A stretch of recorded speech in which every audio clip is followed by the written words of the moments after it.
नमस्कार. तर मी आज बनवणार आहे फणसाची भाजी. फणस चांगला नीट करून घेतलेला आहे, त्यातले गरे काढून चांगले स्वच्छ असे धुवून घेतलेले आहेत मी.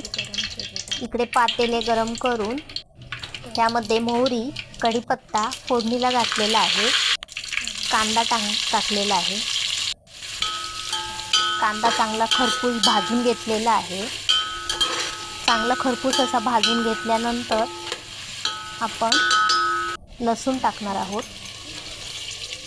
लसूण चांगली परतून घेऊन त्यामध्ये आपण मसाला टाकणार. हिंग टाकलेला आहे.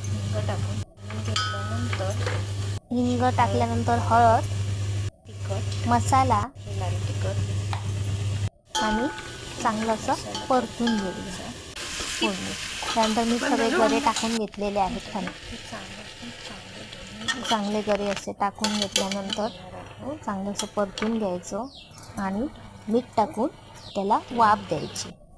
वाफेवरती मस्त असे गरे शिजलेले आहेत बघा, छान असे. त्यानंतर वरून खोबरं शिवरून घेतलेलं आहे मी आणि कोथिंबीर. बघूया आपण केलेली फणसाची भाजी कशी लागते ती.